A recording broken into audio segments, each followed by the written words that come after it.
네, 안녕하십니까. 정인태 신지식인 TV입니다. 저는 국립한국복지대학교 특임교수를 역임한 정인태입니다. 네, 친누나를 살해를 한 사건이 국민들에게 충격을 안겨주고 있는데요. 그 친누나를 뭐 예를 들어서 또 충동적으로 감정 조절을 못해서 죽였다. 뭐 이런 사건들은 그동안 많이 있었습니다. 그런데 그것이 이제 그 이후의 문제가 너무나 심각했어요. 그래서 이 사람 같은 경우에는 친누나를 죽여놓고 그 다음에 누나 계좌에서 돈을 계속 빼내가지고 식비로 사용을 했고요. 네. 이게 정말 가능할까라는 생각을 여러분들이 많이 할 거예요. 누나를 죽여가지고 농수로에다가 유기했단 말이에요. 그리고 뿐만 아니라 누나를 죽여서 시신을 방치했다가 그 다음에 렌터카로 운반해 가지고 한 농수로에다가 유기를 했어요. 그 다음에 모바일 메신저와 은행 계좌를 사용한 것을 확인했고요. 그리고 이 은행 계좌를 모바일 뱅킹을 이용해서 은행 계좌에서 자신의 계좌로 돈을 이체한 뒤 생활비, 식비로 사용을 했고요. 그 다음에 누나의 카카오톡 계정 등을 이용해 가지고 누나가 살아있는 것처럼 부모를 속여서 부모가 가출 신고를 한 거를 취소하게 만든 거예요. 네, 그래서 계속 경찰에 가출 신고하면은 집에 안 돌아간다, 뭐 이런 식으로. 그래서 취소하게 만들고 이런 사건이 있었어요. 근데 이제 혐의는 인정하면서 우발적인 범행이었다. 이게 우발적인 범행이라고 말할 수도 없고, 뿐만 아니라 이 범죄 행위가 굉장히 이후의 태도가 너무나 더 경악을 금치 못하는 거예요. 그래서 우리 국민들이 생각했을 때 정말 이해가 되지 않는다라는 생각을 할 겁니다. 이런 사건들이 많죠. 사이코패스, 소시오패스. 그러니까 인간의 뇌가 있으면은 이 인간의 뇌가 일반적으로 감정도 느껴야 되고, 그러니까 본능이 있잖아요. 뭐 각종 식욕이라든지 뭐 수면욕이라든지 또는 성욕이라든지 이런 것들의 그 뇌관이라는 뇌에서 이런 본능의 작용들이 일어나요. 그 다음에 감정의 뇌가 이렇게 있거든요. 그래서 이 감정의 뇌에서 다양한 감정을 느끼게 됩니다. 그리고 대뇌가 이렇게 있어요. 그래서 이 대뇌에서 다양한 우리가 생각을 할 수가 있고, 생각을 또 조절할 수도 있습니다. 생각을 조절할 수도 있고, 자신의 생각을 감지할 수도 있어요. 내가 무슨 생각을 하는지, 이런 메타인지적인 생각도 할 수가 있어요.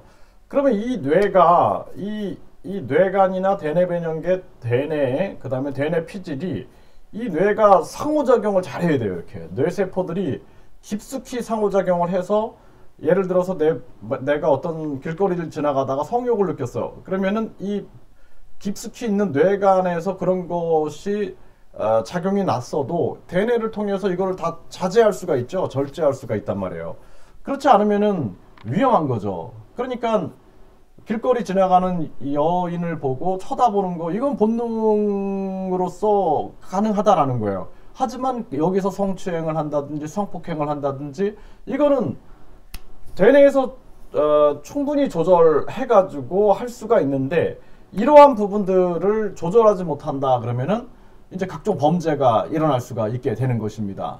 그리고 중요한 건 뭐냐면, 인간의 마음 속에는 고유한 양심의 세계가 있거든요.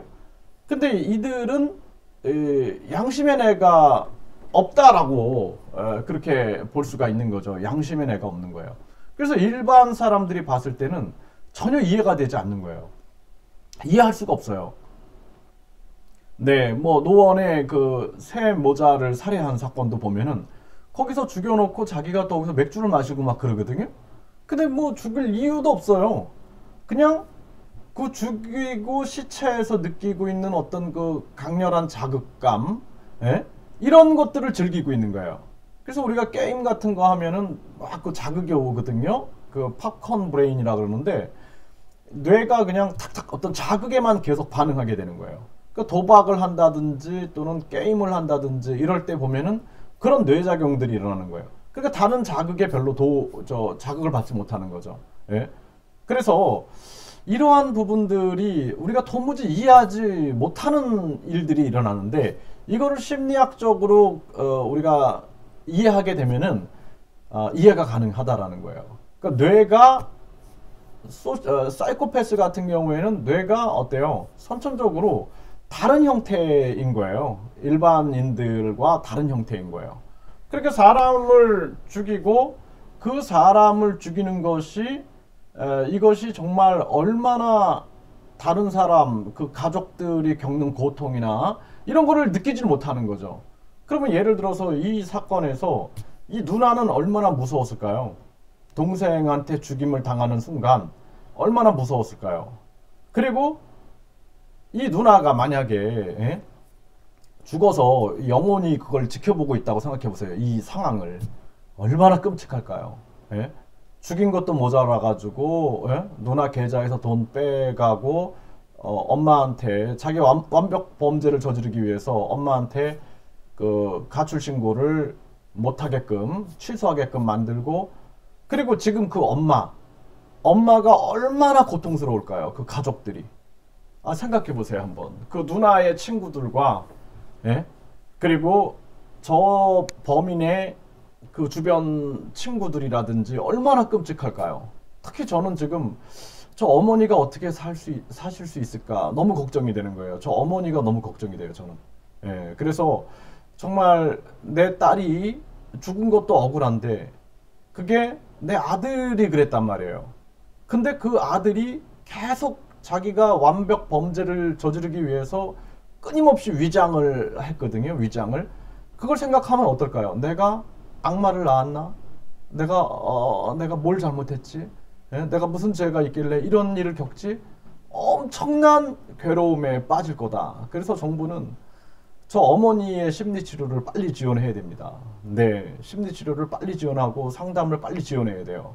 그리고 그 가족들을 지금 빨리 심리치료 지원을 해줘야 됩니다. 그 가족들이 겪는 고통은 이루 말할 수가 없어요. 일반 우리 사람들도 보면은 끔찍하거든요. 정말 가슴이 아프고 하늘이 무너져 내리는 것 같은데 그 부모님 심정은 어떻겠어요? 그 가족들 심정, 그 일가 친척들 심정은 어떻겠습니까 지금? 그래서 이 소시오패스들 보면은 양심의 애가 없기 때문에 끊임없이 거짓말 위장을 합니다.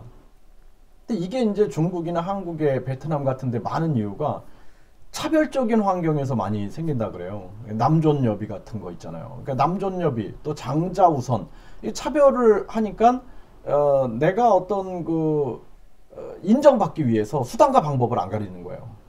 그래서 만약에 우리가 그 차별적인 사회 분위기나 차별적인 가정 분위기는 절대 있으면 안 됩니다. 그리고 또 진짜 저 사람이 제가 봤을 때는 한번 조사를 해봐야 돼요. 성장 과정, 그러니까 어떤 성장 과정 속에 어떠한 문제들이 있었는지라는 부분들을 살펴보게 되면은 우리가 이 소시오패스 예방재활법을 제정해야 된다. 제가 이렇게 말씀을 드리는데 이건 사회적인 충격과 그리고 사회적인 이 문제 그리고 사회적 비용이 너무 커요. 그렇기 때문에 소시오패스를 예방재활을 해야 된다. 그 예방재활을 어떻게 합니까? 그러니까 우리가 할 수 있는 건 그거예요. 조기에 발견하고 재활해 주는 거예요. 그래서 12개월, 24개월, 36개월 때 이게 3세 이전이 발달의 결정적 시기거든요. 그러니까 인간의 뇌가 발달되는 결정적 시간이기 때문에 12개월, 20개월, 36개월 때 의무적으로 다 발달검사, 심리검사를 하는 거예요. 모든 아이들에게 발달검사와 심리검사를 다 해주는 겁니다. 그래서 조기에 발견해가지고 조기에 재활해야 돼요. 근데 암도 조기에 발견해서 조기에 치료하면은 효과가 빠르잖아요. 이것도 마찬가지예요. 이 발달장애 문제도 마찬가지고, 그러니까 인간의 각종 심리 장애들은 다 모든 게 연결되어 있어요. 인간의 뇌가 원활하게 발달되어 있지 않으면은 이것이 뭐 발달장애부터 시작해서 각종 심리장애로 드러날 수가 있는 거예요. 그러니까 스펙트럼처럼 쫙 연결되어 있는 거예요. 그게 강함과 약함의 그런 차이들이지 모두가 연결되어 있는 겁니다. 그래서 우리가 6살 이전에 아이들의 인격, 성격, 지능, 도덕적인 자세, 학습 태도 등이 거의 다 결정된다. 이 말은 굉장히 중요한 시사점이 있는 거예요. 그래서 유아 교육이 굉장히 중요한 거고, 특히나 이렇게 우리 사회에서 현재 뭐 이런 게임이나 도박이라든지 또는 뭐 이 코로나 문제 또는 가정교육의 붕괴 문제, 사회교육의 붕괴 문제, 이런 상황에서는 우리가 진짜 소중한 사람들이 목숨을 잃어버리는 그러한 사건들이 너무 많아요. 요즘에. 너무 제가 충격적인데, 소시오패스 예방 재활법이 반드시 있어야 된다. 이 소시오패스는 이게 뭐 소시오패스 뭐 모든 심리장애 발달장애 다 포함해 갖고, 예, 심리장애 발달장애 예방 재활법 해가지고 12개월 24개월 36개월 때 의무적으로 발달검사 심리검사 실시하고 이제 의무적으로 재활에 들어가는 거예요. 재활. 이게 이미 우리나라에서도 많이 되고 있어요. 재활 바우처 제도가 있습니다. 그래서 그 법을 제가 초안을 다 만들어 가지고 국회의원 출마하는 분한테 제가 전달을 해줬거든요. 그거 꼭 필요하다 지금 이 사회에. 그 지금 시행되고 있는데, 문제는 뭐냐면 직접 지원을 해줘야 돼요. 직접 지원. 그렇지 않고 바우처 제도로 시행하게 되면은 중간에서 돈이 너무 많이 증발해 버립니다. 뭐 이것 공무원을 채용해야 돼서 증발해 버리고, 또 각종 연구한답시고 감사한답시고 지정한답시고 취소한답시고 뭐 굉장히 많이 돈들이 증발되기 때문에 직접 지원 원칙으로 가야 된다. 예, 그래서 우리 사회에 앞으로 이런 사건들이 굉장히 많을 거예요. 예, 사이코패스, 소시오패스, 나르시시스트. 예?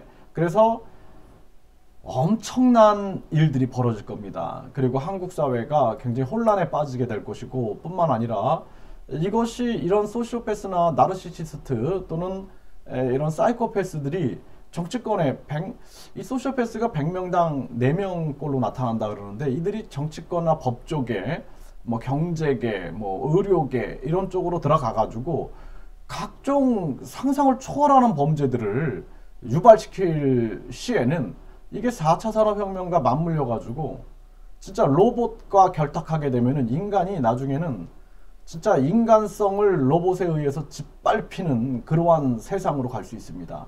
그래서 인간에게 양심이 있는 건데, 양심의 뇌가 없는 자들이 그런 일을 한다라면은 그땐 되돌릴 수 없는 그러한 상황으로 갈 수 있다는 거예요.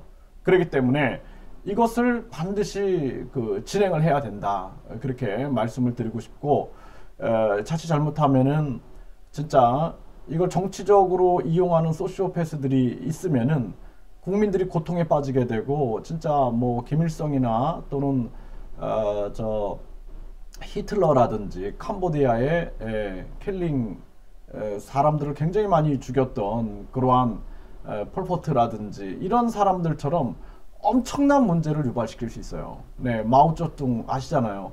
참새 저거 이롭지 않다, 잡아라 그래가지고 결국에는 참새 2억 마리를 잡아 죽이면서 그 4천만 명이 굶어 죽었다 그러죠. 네, 그러니까 뭐 해충도 잡아먹는데 그 참새가 메뚜기 떼하고 해충이 그냥 범람을 해가지고, 그러니까 이러한 일들이 벌어진다는 거예요. 왜 그러냐면 그들이 사람들을 이용하는 거예요. 사람들을 이용해가지고 결국에는 자신이 권력을 잡은 다음에 인간을 진짜 학살하고, 네, 그리고 인간을 패망으로 몰고 갈 수가 있다는 것입니다. 그렇기 때문에 이거 우리가 반드시 실행을 해야 된다. 저는 그런 말씀을 드리겠습니다.